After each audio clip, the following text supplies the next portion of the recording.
Malaikat itu di apa? Malaikat itu kan yo dua pikiran. Terus iblis yo dua pikiran. Sing podo-podo pikiran niku ya rontok bener iblis. Pikirane to ya. Tapi nurute bener malaikat. Jadi umpama agama anut pikiran ya bener iblis. Mergo cara berpikir iblis itu Adam itu sangka lemah, aku sangka api. Berarti keren aku. Nah cara pikirannya malaikat itu serah mikir bombolyondi dikongkon yo manut. Jadi agama ini sanat. Agama ini seorang lagi napa? Sanat. Sakjane cara tauhid itu keberatan. Aku ana istilah Baitullah ya keberatan. Wong Baitullah maknane omahe Allah sing takok. Allah manggon wirdi ning Ka'bah. Jadi kita harus mengikuti ulama. Dikatakan Baitullah itu nama penghormatan. Sesuatu itu mulia, maka disebut Baitullah. Bukan berarti Allah nempat di situ. Mereka Allah tidak butuh napa tempat. Jadi itu kan jelimet, mang. Lagi-lagi yang tahu itu ulama. Masjid ya dikatakan Baitullah. Nah misalnya iki masjidnya pangeran, malah nambah mana nih lucu. Masjidnya pangeran, jadi iki tempat sujudnya pangeran, nah, kacau kan? Tapi berhubung wong ra paham alhamdulillah, namun iki masjidnya pangeran. Jajal mana nih bahasa Arab? Iki masjidnya pangeran, makna nih terjemah. Iki tempat kacau. Baru kayak bodoh ora roh nek iku kacau. Jadi kacau. Ya mulane anut ulama. Jadi darani Baitullah apa dikatakan daleme Allah maknane apa idhofatut tasyrif. Napa idhofatut tasyrif maknane omah sing mulia sampai diistilahno daleme Allah. Kalau dalam ngaji-ngaji ulama itu agama ini dari awal unik. Allah melarang sujud kepada batu. Tapi kita sholat itu madhep Ka'bah.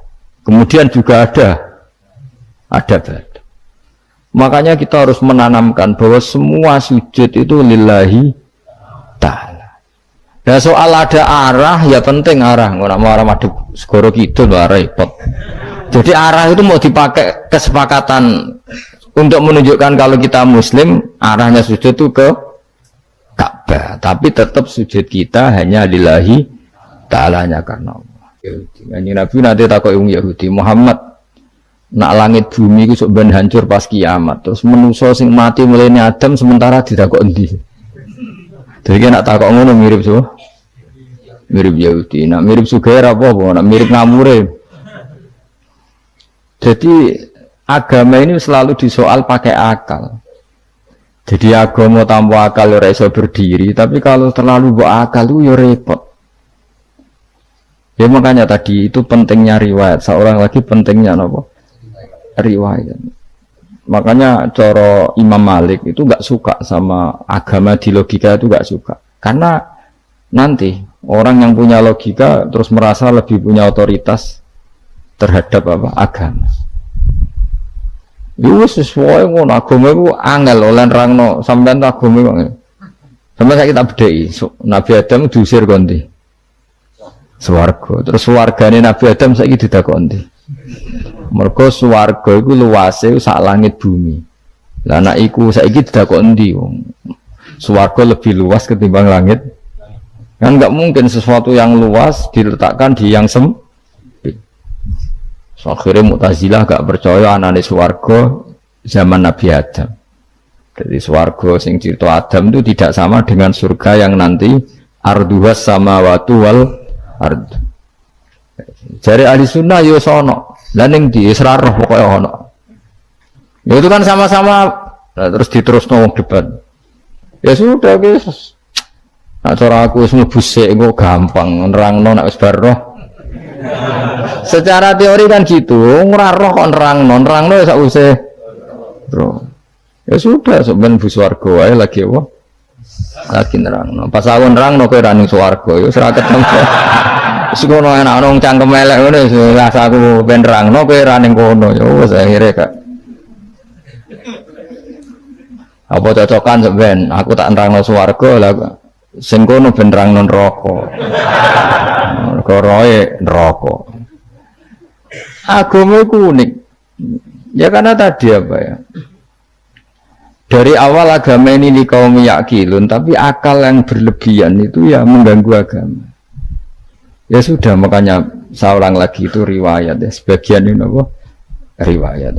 Inna hadzal ilma dinun fangzuru amman ta'khuduna dinakum. Agama ini ilmu, kemudian kamu harus dari sanad yang benar, ya. Dari sanad yang apa? Dari sanad yang benar. Ya sudah seperti itu. Mana itu kulon setuju model kayak sholat sunat safar tidak harus madhep kiblat terus. Jadi agama ini sudah unik. Misalnya gini, sholat fardu kan wajib kiblat, tapi ada sholat yang nggak usah madhep kiblat, yaitu sunat safar. Misalnya orang di pesawat gini. Karena guling-gulingan, hakikatnya kiblat itu tidak fokus kita namun Allah Subhanahu wa Ta'ala. Jadi memang agama, tapi lagi-lagi itu butuh riwayat. Seorang lagi butuh riwayat. Kalau nggak pakai riwayat terus kayak Abu Nawas kabeh. Karena tadi Amerika, seorang lagi Amerika, itu kalau dibor pas New York itu kena Ka'bah. Lah logikanya kalau arahnya pas itu kan bebas arah. Berarti orang Amerika oleh sholat bebas. Tidak bisa seperti itu, ya tetap anut konsensus ulama sana atau tradisi sana, kiblat itu ngambil arah mana, karena dia pas. Ya bumi yang ada arah itu secara akal kan hanya rubuk 1/4. Makanya kalau kamu belajar falak itu ada rubuk, lainnya itu sudah ada arah. Misalnya bumi bulat bola, yang sama atas dikatakan sama-sama di atas. Ya kadarnya hanya 1/4, lainnya itu sudah dikatakan samping. Makanya seperti Denmark itu ada daerah yang siang itu sampai 3 bulan, entah berapa siklus sekian puluh tahun. Ada yang lebih lama siangnya sampai 18 jam. Kalau di Eropa kadang puasa itu sampai 18 jam. Ada yang selalu nggak kena matahari kayak kutub utara, kutub selatan.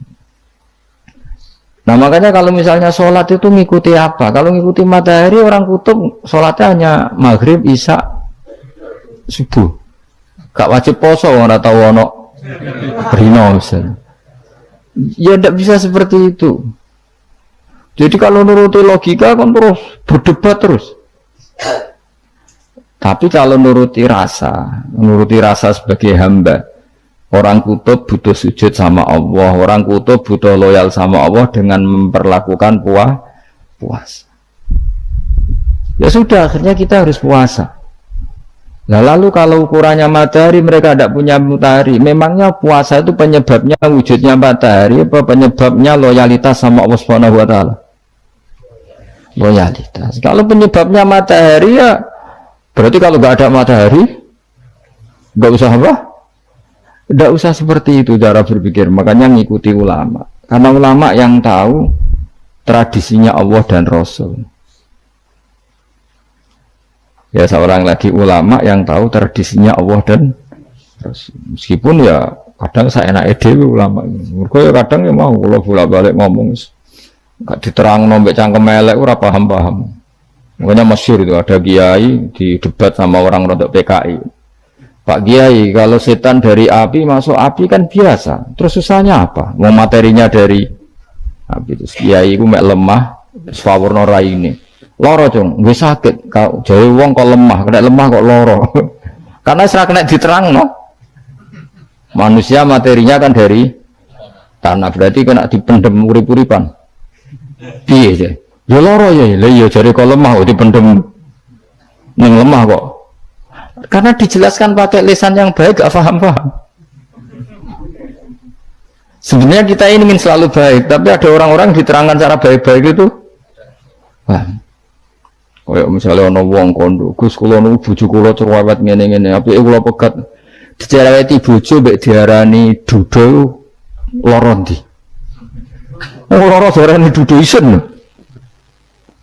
Kue payu rabi dicereweti, ambek ra payu rabi jomblo, sakit mana? Sakit distatuskan jomblo. Malah kena dicereweti sabar prestasi baru.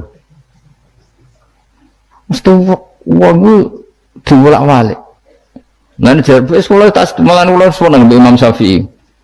Kowe dirasani wong ning ngarepmu, diomongi, ambek dirasani seneng ndi? Seneng dirasani cara kowe. Jare Imam Syafi'i buktike wibawa, buktine ngomong ning ngarepmu ra wani. Jadi Imam Syafi'i itu rileks urip. Ya Aba Abdillah, orang yang tadi muji-muji jenengan tuh kalau di luar maki-maki jenengan. Jadi alhamdulillah. Kok bisa itu kan bukan pengkhianatan. Berarti saya wibawa, di depan saya enggak berani gitu. Wong itu soal Imam Syafi'i, ya cium tangan, ya hormat. Tapi setelah di luar menghujat. Singkat cerita dilaporkan ke Imam Syafi'i. Orang yang tadi nyium tangannya jenengan, itu di luar ngerasani jenengan. Jadi Imam Syafi'i, alhamdulillah, berarti aku wibawa, mendengar kurawani. Ya dianggap enteng saja. Terus ada orang misoi Ja'far Shadiq. Saya Ja'far Shadiq itu Sayyid putune Nabi, orangnya soleh, alim. Gurunya Abu Hanifah. Di antaranya gurunya Abu Hanifah itu Sayyid Ja'far Shadiq. Itu kalau dihujat orang diomongin ini, dimaki-maki, sampai ke rumah. Pas mau masuk rumah, kamu masih ingin maki-maki saya? Iya, tak tunggu sampai selesai. Setelah selesai, sudah sampun, sudah. Masih emosi orang, sudah. Kamu misoi saya berdasar apa yang kamu ketahui. Yang tidak kamu ketahui lebih banyak, maka saya tunggu. Izin. Izin sampai terus ketika ditanya kenapa engkau sabar ketika jenengan saya pisui, orang ini akhirnya tobat, mencium tangannya, mencium lututnya. Jawab saya Ja'far Shadiq ini, aturahu tu'sokurhan, aturahu yu'sokurhan. Kowe ora paham kalimat itu, tapi tak terangkan ben dadi wali. Kowe roh pangeran, ya tahu. Sing durakani pangeran tuh banyak enggak, yang maksiati pangeran tuh banyak enggak? Banyak. Lah yung pangeran sing di langit bumi wae dimaksiati, apa meneh terima aku. Akhirnya terus jadi orang-orang soleh itu cara berpikir itu di luar kapasitas kamu. Apa ya? Mereka itu hanya Allah, taunya itu hanya Allah. Aku kan enggak egois, harga diri. Mana ada agama berdasar harga diri itu. Kalau dalam bahasa Arab disebut hamiyat al-jahiliyah, itu gengsi nama jahili. Makanya ketika saya berkali-kali cerita itu, ada seorang ulama dipanggil tetangganya, nom, setelah sampai situ sudah kembali, saya tidak butuh kamu. Setelah sampai rumah dipanggil lagi, sudah kembali lagi, sampai 3 kali. Ulamanya tetap ceria, tetap nyaman. Ketika ditanya, kenapa engkau tetap nyaman? Wahai pemuda, kamu itu tetangga saya. Kata Allah dan Rasul, nak ku iman be Allah Rasul kon ngapi tangga, lah kon ngundang aku teko. Ya seneng nuruti perintahnya. Ketika kamu nyuruh saya kembali, ya saya kembali. Memang itu keinginan kamu. Kowe tanggaku, aku kon nurut be tangga. Aku ora urusane mbek kowe. Aku mau nyaman mbek perintahnya. Oh, nangis pemuda tadi itu tobat. Kalau kamu kan warga diri, orang kok dipimpong. Ini gak bakat wali blas ya. Jadi orang dulu itu nyaman. Karena yes pikirannya namun Allah Subhanahu wa ta'ala. Umar bin Abdul Aziz itu termasuk khalifah paling soleh setelah periode sahabat. Itu mau kapundut itu Suwante. Ketika keluarganya menangis, kenapa kamu menangisi saya? Ya karena engkau mau mati. Memangnya kalau mati mau kemana aja? Ila khairi madhubin ilaih, ke zat terbaik.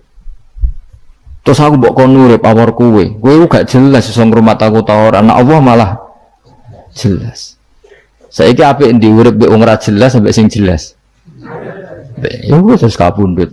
Kowe kan gak mati ku wedi. Dosane akeh. Lah mungkin nak urip terus ora dosa apa tengene. Gaya tok asline.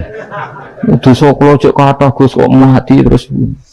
Ya malah apik mati biar dosa meneh. Biasa wae nek apik mati biasa karena potensinya kamu urip suwi iku dosane apa taat meneh. Ya jawab. Potensine. Dosa meneh apa taat meneh? Apa ya dosa ya taat. Terus pas mati, pas sholat atau pas dosa? Ora usah ngono biasa ya. Sampai mati ae matur pangeran Gusti nak saya ini mati nggih. Mati mawon nak saya ini urip nggih. Urip mawon Gusti semua anut jenengan wis. Zaman kula urip sing ngurmati jenengan mungkin sampean mati bisa ngelola nggih napa? Jenengan pun donya sing ngurusi jenengan. Kan sebenarnya kalau kita berpikir gitu kan nyaman. Zaman kamu hidup yang mengendalikan jantung, paru-paru, oksigen juga Allah. Dan kamu nggak tahu caranya, tahu-tahu hidup. Tapi setelah mati dikubur kamu iskal. Lalu sistem pernafasan saya gimana setelah saya mati? Memangnya zaman yang dunia kowe roh. Oh karena ada oksigen. Nah, terus oksigen wujudnya karena apa kowe ya ora roh? Oksigen dari zat gini lah zat iku kok sapa ya ora roh. Mau gaya tok ngomong mau tetep akhir ora roh. Nanti kadang kalau gawak wong goblok ora roh kabeh dari awal mau alam semoga gak usah nerang. Nah, artinya gini, kalau zaman di dunia kamu tidak bisa mengelola diri kamu sendiri, juga sama setelah mati tidak bisa mengelola diri kamu sendiri. Semua itu al-amru biyadil, semua itu dalam kekuasaan Allah Subhanahu wa ta'ala. Ya sudah, alaihi tawakkaltu wa ilaihi unib. Ya sudah, kita pasrah saja dan kita hanya kembali kepada Allah Subhanahu wa ta'ala. Ya sudah, itu agama. Tidak boleh logika pakai akal. Wah itu orang mati itu sudah nggak bisa apa-apa, sudah jadi tanah gini-gini. Ya, masalah catekar yang ngerti, jadi tanah itu tidak bisa apa-apa. Tapi masalahnya kita ini dikendalikan oleh zat yang bisa mengelola semua. Yaitu Nabi Adam diciptakan juga dari tanah. Ya sudah, hanya berdasar riwayat itu yang kita akhirnya meyakini setelah kita mati juga bisa hidup lagi. Jadi rasa khawatir, iblis itu ya do'if, iblis ya lemah. Nyatanya ya, kue tetap ngaji jalalan. Berarti orang sukses menyesatkan. Kodang di kue iblis. Ya kodang sampeyan, tukon ra ngaji tetap ngaji. Tukon paham tetap ra paham. Berarti iblis itu enggak keren loh. Betul, saya setiap melihat orang sholat itu menyaksikan kekalahan apa? Iblis. Jadi iblis itu ya kalah orang kok hebat ya ora. Biasa mawon ora usah sing hebat sing namung pangeran. Dari awal iblis wis menyerah ngadepi orang sing ikhlas. Ikhlas itu dimulai dari awal. Cara bahasa Inggris pokoknya hilir sampai hulu sampai hilir itu kudu ikhlas kabeh. Misalnya kita duit yakin nek iku wae Allah. Sehingga kita ketika ngasihkan orang itu kamu enggak merasa itu milik kamu. Sehingga enggak gampang ngundat. Selagi itu kamu benar keduanya awalnya salah itu masih mungkin tidak ikhlas.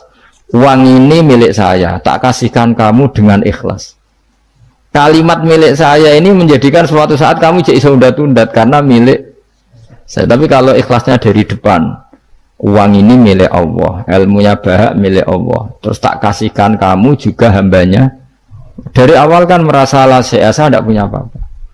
Tapi selagi saya ikhlasnya hanya separuh, ilmu saya tak kasihkan kamu karena Allah, berarti masih potensi enggak ikhlas ya. Jadi kalau ngelatih ikhlas itu harus dua-duanya. Kamu punya uang milik Allah, punya ilmu milik Allah, punya jabatan milik Allah, kemudian kamu kasihkan sesuai perintah Allah, itu lebih mudah ikhlas karena la haula wala quwata illa billah. Selagi masih separuh saja salah, itu potensi berikutnya juga ikut salah. Misalnya aku ngurmat yatim gue ikhlas, duitku tak kena. Kata duitku itu menjadikan suatu saat dulu tak rumah tuh saya jebule lali aku. Tapi kalau alhamdulillah saya pernah digerakkan Allah ngurmat yatim dengan milik Allah juga, sehingga kita sekedar pernah melakukan ketaatan ini senang. Nggak penting berikutnya anak yatim nanti peduli kita apa enggak, nggak penting. Yaitu ikhlas ya. Ikhlas itu sesuatu yang semuanya lillahi ta'ala. Dan inna sholati wa nusuki wa mahyaya wa mamati lillahi rabbil alamin. Itu masyhur, itu khilafnya ulama. Apakah malaikat itu termasuk umatnya kan Nabi Muhammad sallallahu alaihi wasallam? Ada ulama yang mengatakan cara pandang Nabi diutus itu untuk mensolehkan yang tidak soleh atau mensolehkan yang potensi tidak soleh. Kan orang itu ada dua, ada yang memang tidak soleh disolehkan, ada yang potensi tidak soleh, sebetulnya sudah soleh tapi potensi juga tidak soleh terus disolehkan. Nah malaikat ini kan tidak berpotensi maksiat sehingga nggak butuh nabi. Seorang lagi malaikat itu kan nggak mungkin tidak soleh, selalu soleh, berarti nggak butuh nabi. Itu cara pikiran Imam Suyuti, sehingga dia mengatakan Quran itu memperingatkan semuanya kecuali malaikat, karena malaikat tanpa diperingatkan sudah soleh. Tapi kata ulama yang lain tidak seperti itu. Malaikat tetap senang sebagai umatnya Rasulullah Shallallahu Alaihi Wasallam karena butuh status tasyrif. Tasyrif itu keren. Nanti takut itu melok kelompok isopo, melok kelompok Kanjeng Nabi Muhammad Shallallahu Alaihi Wasallam. Sehingga kalau nanti ditanya Allah, mimman anta misalnya, min ummati habibika Muhammad, itu keren. Kayak termasuk umatnya kekasihmu Nabi Muhammad Shallallahu Alaihi Wasallam. Lalu kamu ngikuti apa? Yo min ahsani kitabik, mengikuti kitab terbaikmu ya Allah. Sehingga mereka ikut umatnya Nabi bukan karena disolehkan, tapi karena tasrif, satu kehormatan. Itu yang diikuti ulama. Tradisi kita ahli sunnah mengikuti yang pendapat itu, mengikuti bahwa malaikat pun suka dikategorikan umatnya Kanjeng Nabi Muhammad Sallallahu Alaihi Wasallam karena nambahi tasrif. Nambahi apa? Tasrif. Masyhur itu Imam Suyuti dalam hal ini kita ngikuti ulama mayoritas, bukan ngikuti yang ini. Masyhur kan Jibril ditanya, kan itu ketika Jibril ketemu Nabi Muhammad ditanya, untungnya apa kamu jadi safir? Safir itu kira-kira terjemahan bebasnya panitia saya. Jibril itu kan ya jauh dari langit turun bumi, dari langit itu kan jauh. Terus kamu untungnya apa? Karena Jibril itu tahu betul peristiwa yang pernah dilakukan Allah, yaitu kayak apa malaikat yang di langit bisa diusir karena kesalahan tertentu. Malaikat yang sok suci kayak siapa itu Harut Marut juga dihinakan seperti itu. Dan Jibril tahu betul Allah itu yaf'alu ma yasha. Jadi yang sekarang malaikat bisa aja jadi pokoknya tahu betul Allah bisa melakukan apa saja. Karena Jibril tahu betul Allah, karena dia ketua malaikat. Kan kita tahu misalnya ada sejarah siapa? Harut Marut, dari malaikat menjadi hina seperti itu. Terus Jibril akhirnya tanya, ya sudah, Jibril punya apa? Terus ditanya Nabi, kamu untungnya apa setelah jadi safir saya, jadi panitia yang ngurusi wahyu? Terus kata malaikat Jibril, saya tidak pernah merasa aman. Apakah saya selalu dalam posisi ini? Posisi terhormat, kecuali setelah menjadi safir, menjadi pelayan kamu, ketika aku distatuskan oleh Allah apa itu innahu laqaulu rasulin karim dzi quwwatin inda dzil arsy makin muta'in tamma amin. Terus ganti fa amin tu ba'du, baru setelah itu saya merasa aman bahwa posisi saya aman karena Quran itu abadi ila yaumil qiyamah ila mala adalah semuanya Quran itu abadi, dan di Quran itu saya distatuskan muta'in sama amin. Berarti saya merasa aman, tidak akan dirubah kestatusan saya malaikat semenjak saya jadi safirmu. Intinya Jibril juga mendapat kehormatan karena ngitmai Quran. Paham ya? Makanya kita di sini mengatakan ini pendapat Imam Suyuti, tapi hampir semua ulama berpendapat apa? Malaikat pun ikut mendapat berkahnya Kanjeng Nabi Muhammad Shallallahu Alaihi Wasallam. Jenenge apa? Berkah tasrif, apa berkah apa? Tasrif. Jadi punya status kehormatan.